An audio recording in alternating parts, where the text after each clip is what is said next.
Hello दोस्तों, हम रीता आप सबके नमस्ते प्रणाम करते हैं। आप सबके सामने एक बहुत प्यारा नया गारी गीत लेकर आई है। आप लोग सुनिया और कमेंट करके बताइए कि आप लोग के हमारा गारी गीत कैसा लगा। ये गारी गीत हम खुद से बनाए ही, आप सब जरूर प्यार दुला देंगे।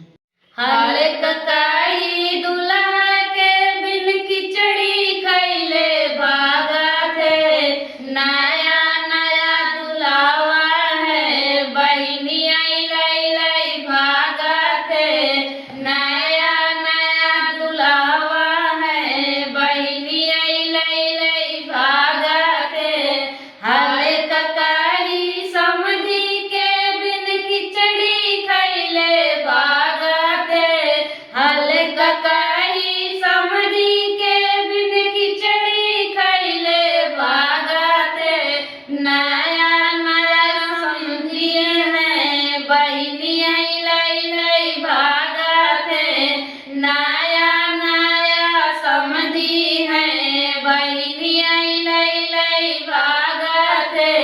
हल ककाई जेठवा के बिन खिचड़ी खैले भागा थे, हल ककाई जेठ के बिन खिचड़ी खैले भागा थे, नया नया जेठवा है बहिवा लाई लाई भागा थे, नया नया जेठवा है मौसी लाई लाई भागा थे, नया नया जेठवा है बहनी आई लाई लाई भागा थे।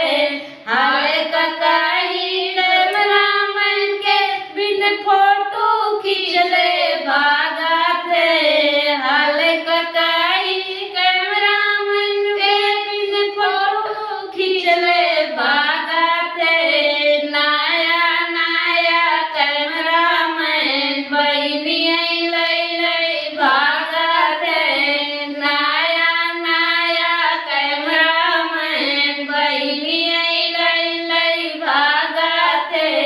हल ककाई पंडित के बिन ब्याह करौले भागा थे, हल ककाई पंडित के बिन ब्याह करौले भागा थे, नया नया पंडित है बहनी आई